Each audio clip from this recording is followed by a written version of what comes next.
귀한 하루 주셨습니다. 우리 할렐루야 샬롬 하고 인사합니다. 할렐루야 샬롬 샬롬 샬롬 샬롬 샬롬. 하나님 사랑합니다. 여러분 주 안에서 사랑합니다. 오늘 시편 107편 우리 1절에서 9절까지 합독했습니다. 107편은 이제 야훼께 감사하라, 이게 5권이 시작되는 시편을 권당으로 나누면 5권째 되는 그러한 문장이고, 거기에 보니 인자하심이 영원함이로다 107편 1절에 나타났는데요. 본편에 나타난 야훼의 인자하심 우리 함께 잠깐 9절까지만 짚고 갑니다. 대적의 손에서 2절에 보니 속량하셨다. 동서남북 각 지방에서 모으셨다. 3절이죠. 광야 사바퀴를 방황하는 자들을 고통에서 건지시고 바른 길로 인도하셨다. 4절에서 7절에 나타나 있고, 사모하는 영혼에게 만족을 주신다. 줄인 영혼의 좋은 것으로 채워주신다. 인자하심이죠. 인자함이라는 것은 위에서 아래로 내려주는 게 바로 인자함입니다. 흑암과 사망의 그늘에서 부르짖는 자를 구원하심 10절에서 15절. 미련하여 고통받는 자들을 말씀으로 고쳐서 위험한 지경에서 건지심 17절에서 20절. 광풍으로 인해 고통 중에 부르짖는 자를 그들이 바라는 항구로 인도하신 인자하심 23절에서 30절. 줄인 자에게 거주할 성읍을 준비하여 주심 36절. 궁핍한 자와 그의 가족을 양떼같이 지켜주신 분이 41절에 나타나 있습니다. 이 시편은 바벨론에서 돌아온 이스라엘 백성들이 하나님께서 그동안 나의 이 어려움, 광야에서 배고픔에서 주림에서 목마름에서 또한 대적에게서 건져주신 것에 대한 것을 깨닫고 감사하는 그러한 시편으로 나타나 있습니다. 이런 일을 통해서 하나님의 선하심과 어떤 인자하심을 상기시키고 하나님께 찬양하라. 감사하면 우리 찬양 나오죠. 감사가 없고 원망과 불평이 있으면 찬양이 있을 수가 없습니다. 그래서 아멘과 할렐루야는 우리 삶에 복을 가져다주는 귀한 단어라는 것, 예만 있게 해야 되는 거죠. 고린도전서 말씀처럼. 그리고 우리는 항상 아멘으로 화답할 줄 알고, 기도할 때 다른 사람이 기도할 때도 아멘 하면 그 사람의 기도가 나의 기도인 줄을 믿습니다라는 그러한 아멘의 기도. 또한 내가 말씀 들으면서 아멘 하는 건 그 말씀이 내 말씀으로 살아서 역사하심을 믿습니다 하는 그러한 그 기도입니다. 106편 말씀 만미 47, 8절 말씀이 아주 그렇게 귀하게 은혜가 오는데 함께 나누지를 못해서 모았다가 어저께 말씀 함께 모아가지고 어제 전했습니다. 야훼께 감사하라. 그는 선하시며 인자하심이 영원함이로다. 하나님은 자비롭게 회개하고 부르짖기만 하면 우리가 어떤 죄를 졌더라도 그래도 또 돌아보시고, 그래도 또 바라보시고, 그래도 또 사랑의 눈길로 우리를 또 이끌어주시는 그런 좋으신 하나님밖에 없죠. 사람의 사랑이라는 것은 주고받지 않으면 내가 조금 이 부분에 손해가 나는 것 같고 유익이 없다 싶어지면은 그저 등 돌리는 게 그게 사람의 인간의 사랑입니다. 누구나 망난하고 그렇죠. 그나마 가장 그런 부분이 배제가 되어 있는 사랑이 부모의 사랑인데, 하나님의 사랑은 우리 부모와 자식 간의 사랑보다도 훨씬 더 그런 부분의 것들이 다 제해진, 오로지 우리만 바라고 우리만 위하는 그러한 사랑이다. 바벨론 포로에서 돌아온 유대 백성들에게 제사장은 예배하면서 야훼께 감사하라고 이렇게 외치고 있습니다. 그 외침으로 이 5권이 시작되는데 5권 전체가 이 외침으로 끝나는 그 주제, 아주 중요한 요점이라고 볼 수가 있죠. 그의 말을 받아서 화답하죠. 그는 선하시며 그 인자심이 영원함이로다. 제사장이 외치면 거기에 감사라 하면 그는 선하시며 인자하심이 영원함이로다. 이렇게 주고받는 말로 되어 있습니다. 인자하심을 윗사람이 아랫사람을 긍휼히 여길 때 인자하심이라고 쓰죠. 하나님의 선함과 인자는 이스라엘 백성이 어떨 때만, 순종할 때만 일어나는 일이다. 거역하고 이방의 포로가 되었을 때도 계속되었습니다. 그러함에도 불구하고 하나님은 백성들 항상 어떻게 인자하게 대해주신다. 감사가 없는 구원은 아무런 의미가 없다. 모세도 팔을 들고 있으면 아말렉을 물리쳤었죠. 팔을 내리면 그가 아말렉이 승하는 그런 것을 우리가 봤습니다. 뭐예요? 팔을 올렸다는 건 순종을 의미하죠. 우리 그 영화 같은 데서 보면은 손 들고 나갈 때 어떻게 해요? 죽이지 않고 쏘지 않습니다. 그것은 나 항복합니다 라는 그런 의미를 갖고 있죠. 구원받은 이스라엘 백성들 감사로 하나님의 구원을 온전하게 이루어야 되는데 제사장은 회중을 향해 또 외치죠. 2절에 야훼께 속량을 받은 자들은 이같이 말할지어다. 그러면 야훼께서 대적의 손에서 그를 속량하사 동서남북 각 지방에서 모으셨도다 라고 이렇게 회중들이 화답을 하는 그런 내용으로 나타나 있습니다. 하나님은 자기 백성을 죄의 속박으로부터 해방시켜 주셨어요. 따라서 하나님의 구원을 우리는 세상에 선포해야 한다. 제사장이 말하되 회중들도 답하죠. 야훼께서 대적의 손에서 저희를 속량하사 동서남북 각 지방에서 모으셨도다. 하나님은 대적에 의해 흩어졌던 이스라엘을 누구를 통해 선지자들을 통해 약속한 대로 속량하여 예루살렘으로 돌아오게 해주셨어요. 또 예루살렘에 돌아와 성전과 성을 건축한 일도 하나님의 손에 의해서 일어난 사건이다 라고 깨닫고 고백을 합니다. 이러한 일들이 우연히 일어났다고 생각하는 것은 하나님의 구원 역사를 믿지 않고 은혜 받지 않는 사람들의 생각이죠. 예, 구원을 체험한 성도들은 그 모든 구원이 야훼 손에서 일어난 엄청난 사건이다, 기적이다 이렇게 고백을 합니다. 동쪽은 바벨론, 아수르, 그리고 서쪽은 유럽, 남쪽은 애국, 북쪽은 아람 쪽, 이 동서남북에서 모았다. 뿔뿔이 흩어졌었어요. 그죠? 나라가. 예, 하나님 그 말씀대로 살지 않고 죄로 인해서 흩어진 거죠. 동서남북으로. 예, 그러나 하나님은 다시 그들을 은혜를 베풀어서 모두 다 예루살렘으로 돌아오게 합니다. 그것이 바로 하나님의 선하심과 인자하심이 구체적으로 나타난 사건이다. 4절과 7절에 그들이 광야 사막길에서 방황하며 거주할 상업을 찾지 못하고 줄이고 목이 말라 그들의 영혼이 그들 안에서 피곤하였도다. 이에 그들이 근심 중에 야훼께 부르짖음에 그들을 고통에서 건지시고 바른 길로 인도하사 거주할 성읍에 이르게 하셨도다. 하나님은 하나님 보시기에 꼭 필요한 부분은 기도하면 바로 들어주셔요. 예, 못 일어나고 계속 그걸 꺼놓고 또 자고 그랬는데 이제는 뭐 2시간, 1시간 반 눈 붙여서 정신이 바짝나게 또 낮에 그만큼 쉬어서 그런 것도 있겠지만 어제도 가서 엄청나게 일을 많이 하고 거의 3시간 넘어서 자리에 앉았는데도 아침에 뭐 눈이 그냥 초롱하게 떠지게 그렇게 해주시는 하나님, 꼭 필요한 부분은 꼭 들어주시는 하나님.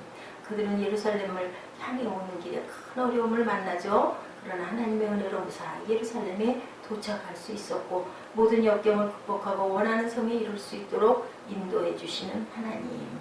우리가 소원에 함부로 인도해 주신다라고 얘기하죠. 우리가 소망을 품으면 계속 기도하면 하나님 보시기에 온전한 것은 바르게 꼭 인도해 주십니다. 광야에서 길을 잃고 방향할 때, 부활성을 찾지 못할 때, 사막에서 길을 잃었을 때, 굶주려 목말랐을 때, 영혼이 실신하여 기절할 상태가 됐을 때, 그때마다 하나님께서 엘리야에게도 그저 떡과 물을 주시고 천사로 안아주시고 위로해 주시고 다시 일어나서 갈 기운을 차리게 해주시는 하나님, 늘 보호하시는 하나님. 어떨 때 긍정적인 그런 시선을 가졌을 때 하나님께서는 우리를 일으켜 주신다. 하나님을 떠나 방황하며 안식을 찾지 못하고 방황하는 인생의 모습, 어떨 때 굶주리고 목마르고 영혼이 줄인 이 모습이 바로 우리들의 모습이라고 말씀을 하십니다. 야훼 인자하심과 인생에게 행하신 기적으로 말미암아 그를 찬송할지로다. 기적은 기이한 일, 경이로운 일, 그저 정말 이상해요. 우리 그런 얘기 많이 하죠. 그런 모든 일들에서 하나님께서는 우리를 건져주신다. 극한 공경에 빠져도 기도하고 기도의 응답을 받은 사람은 하나님의 인재와 구원을 감사하며 찬송하는 게 마땅해요. 그게 내가 잘해서, 내가 능력이 있어서, 내가 운이 좋아서 그런 얘기들 많이 하지만 절대로 그런 게 아니다. 우리는 사모하는 영혼이 되어야 된다. 9절이죠. 그가 사모하는 영혼에게 만족을 주시며 줄인 영혼에게 좋은 것으로 채워주신다. 예, 우리 성령님 어떻게 해요? 모셔드리고 환영하고 의지해야지. 그러지 않고 그런 게 어딨어 하면 절대로 찾아올 리가 없는 성령님이시죠. 하나님이시죠. 우리는 늘 사모해야 된다. 뛰어다니다 찾다 사모하다라는 뜻, 그런 의미를 갖고 있는 단어예요. 사모하다라는 거. 막 찾아 헤맨다라는 거죠. 너무 그립고 너무 보고 싶으니까 사모한다는 게 그런 뜻이죠. 사슴이 물을 얻기 위해 이리저리 뛰어다니는 모습, 사슴이 물 냄새를 맡고 뛰어다니다 결국 물을 찾게 되는 것, 찾지 않으면 안 돼요. 찾고 구하고 두드리지 않으면 그냥 우연히 앞에 와서 턱 상이 차려지는 일은 없죠. 우리가 노력해서 정성껏 상을 차려야 되는 거죠. 그렇게 꼭 먹어야 되는 겁니다. 그 결과 만족함으로 채워지는 모습, 우리도 하나님의 은혜를 사모할 때 갈급한 심령, 그리고 주님께 나올 때 만족하게 하는 은혜를 누리게 해주시는 하나님 갈급해야 된다. 은혜는 준비된 그릇대로 체험을 가는데 이것이 바로 영적인 원리입니다. 엘리사 선지자에게 제자들 중 한 부인이 찾아오죠. 남편이 선지자였는데 죽어서 생활이 어려워져가지고 빚을 지고 빚을 못 갚아서 아들을 노예로 데려갈 지경에 대해서 이것을 어떻게 합니까? 하고 가가지고 하소연을 하죠. 이 여인이 엘리사에게 찾아와 하소연합니다. 열왕기하 4장 2절 그 중간에 엘리사가 묻죠. 내 집에 무엇이 있는지 내게 말하라. 여인은 기름 한 그릇 외에는 아무것도 없다고 얘기를 하죠. 3절에 엘리사가 밖에 가서 이웃에게 그릇을 빌리는데 조금 빌리지 말고 많이 빌려라. 그 시절에는 아마 그릇도 굉장히 귀한 재산이었을 거예요. 이 여인이 신용이 없었다면, 이웃과 관계가 좋지 않았다면 그릇을 많이 빌릴 수가 없었을 것이다. 자, 이 여인이 빌려온 그릇의 숫자는 여인의 신용이죠. 그 그릇 먹고 떨어지면 어떻게 해요? 뭘 보고 뭐를 알고 빌려주겠어요? 그 가난한 여인은. 그리고 또한 믿음의 분량이라는 겁니다. 얼마만큼 가져올 수 있는 만큼 가져오라고 했을 때 무슨 그릇을 그렇게 많이 갖고 가 뭐해? 그냥 이거면 되지. 이런 내가 하고자 하는 마음과 그리고 순종하지 않는 마음이 있었으면 그 많은 그릇을 빌려올 수가 없을 거예요. 요즘같이 그릇이 흔해서 밖에다 내다버리는 때가 아니었기 때문에. 그러니 신용과 믿음의 크기가 그 여인은 컸던 거죠. 그녀가 엘리사의 말을 하나님의 말로 믿었다면 그 믿음만큼 그릇을 빌려왔을 것이다. 준비된 자, 그래서 내 입을 크게 열라. 우리 찬양에도 있죠. 시편에 있는 말씀이죠. 하나님은 그녀가 준비한 만큼 채워주시는 분이고 우리는 은혜를 담을 빈 그릇을 늘 준비할 줄 알아야 되고 그 그릇을 크게 넓게 가지고 있을 줄 아는 그런 믿음의 분량들이 돼야 한다는 거죠. 사모함이 크면 클수록 은혜는 많이 받게 됩니다. 또한 사모하는 것이 신령하는 것이 아니라 세상적인 것일 때 아무 소용없는 그러한 저희들의 그 욕심이 죄를 낳고 죄가 잉태한 즉 사망을 낳는다고 그러죠. 물질을 사모하고 부귀영화 권세를 사모하기 아무리 힘써도 결국은 채워지지 않아요. 뭐 이루었어요? 이루고 나면 또 그 다음에 어떻게 될까요? 그보다 더 하다가 결국은 그것은 노예가 돼서 떨어져 죽을 수밖에 없어요. 골로새서 3장 1, 2절 말씀이죠. 위의 것을 생각해야 한다. 그러므로 너희가 그리스도와 함께 다시 살리심을 받았으면 위의 것을 찾으라. 거기는 그리스도께서 하나님 우편에 앉아 계시느니라. 위의 것을 생각하고 땅의 것을 생각하지 말라. 위의 건 뭘까요? 신령한 것, 하나님의 그런 영의 것들을 우리가 생각할 줄 알아야 돼. 땅의 것은 세속적인 모든 것들이죠. 너희가 그리스도와 함께 다시 살심을 받아서 위의 것을 찾으라. 거기는 그리스도께서 하나님 우편에 앉아 계시느니라. 위의 것을 생각하고 땅의 것을 생각하지 말라. 주님이 어디 계세요? 하나님 보좌 우편에. 거기만이 영원한 곳이고 그곳만이 우리의 근본적인 갈증을 해결할 수 있는 곳이고 그곳만이 우리들이 영원히 안식할 곳이다. 그것을 사모하는 저와 여러분 되시기 바랍니다. 줄인 영혼도 마찬가지죠. 사모하는 영혼이나 줄인 영혼은 같죠. 그래야 좋은 것으로 채워주신다. 우리가 배가 고파야 음식이 맛있지 않습니까? 아무리 진수성찬이 있어도 배가 부르면 아무 소용이 없는 거죠. 목이 마르고 배고파봐야 어때요? 그 음식의 귀함을 우리가 알게 된다라는 것. 육신의 목마름과 그 굶주림은 참 비참하죠. 그렇지만 영적인 목마름과 배고픔을 느끼는 사람에게는 정말 복이 있다. 굶주려 있는데 배고픔을 느끼고 못함이 문제가 되는 거죠. 느끼지 못하니까 대책이 없습니다. 배가 고파야 돼요. 영적인 그 갈증이 있어야 사모하게 되고 그래야 하나님께서 우리에게 부어주신다라는 거죠. 우리 하나님은 신령이 가난한 자에게 뭐를 주셔요? 천국 문을 열어주신다고. 마태복음 5장 3절이죠. 예, 의에 굶주린 영혼을 의로 배부르게 한다. 이런 은혜가 있어야 된다. 그것을 사모하고 굶주려 하고 먹고자 해야 된다라는 거죠. 예, 그 기름기 있는 세상의 육식들 많이 먹어봐야 어때? 정신만 몽롱해져요. 그래서 항상 소식하고 적당히 먹어야 되는데 식탐도 그래서 죄가 된다라고 합니다. 또한 받은 은혜를 우리는 잊지 말아야 된다. 9절 말씀처럼 사모하는 영혼에게 만족을 주시며 줄인 영혼에게 좋은 것으로 채워주신다. 우리는 항상 받은 은혜를 잊지 말고 어떻게 해야 된다? 항상 감사할 줄 아는 그런 마음을 가져야 된다. 또한 항상 야외 그 살아계신 그 은혜 그런 것들을 모두 사모하는 우리가 되어야 된다. 사람이 은혜를 잊으면 배은망덕 소리를 듣고요. 사람 취급을 받지를 못합니다. 은혜를 다 잊어버리면 사업이 부도 직전에 몰려서 날아가려고 할 때 하나님 기적 같은 은혜에 회복되었는데 주신 은혜도 있고 내 능력을 해결했던 것처럼 그렇게 여기는 사람들은 결국은 또 망하고 말죠. 미국 신문에 실린 기사예요. 미국의 광고회사 중역인 해리스라는 사람이 친구들과 식당에 들어가려던 참이었는데 행색이 초라한 남자가 한 푼만 달라고 구걸을 하는데 마침 현금을 갖고 있지 못했다고 합니다. 해리스는 지갑에 현금이 없다 보니까 신용카드를 그 거린에게 내주면서 당신 필요한 걸 사고 카드를 가지고 오십시오 하고 그 카드를 줬어요.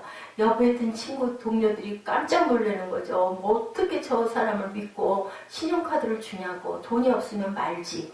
예, 말렸어요. 근데도 이 사람은 아무 말 안 하고 카드를 그 거리는 그 카드를 들고 감사하다고 인사를 하면서 예, 그 자리를 떠나가서 나중에 보니까 봉지에 자기 필요한 것들을 사가지고 카드를 다시 되내밀며 감사하다고 내밉니다. 봤더니 명목이 예, 냄새 제거제, 목욕세제, 담배 한 갑, 생수 한 병, 25달러를 썼어요. 죄송합니다. 제가 좀 많이 썼습니다. 라고 그걸 내밀면서 믿어줘서 고맙습니다.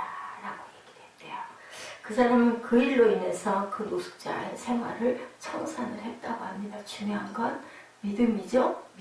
믿어주는 것 때로는 그죠. 예, 저 같아도 그렇게 못할 것 같은데 그 사람에게 그 주면서 또 그만한 능력이 있어서이기도 하겠지만 예, 필요한 거 사갖고 오십시오. 또 그 사람도 역시 자기 믿어주니 너무 감사한 거죠. 그리고는 내가 이렇게 살아서는 안 되겠다. 뭐예요? 한량없는 사랑. 예, 예수께서 하나님께서는 예수도 아들도 아끼지 않는 그 사랑. 그걸로 인해서 우리는 그 피의 보혈로 구원함을 얻었습니다.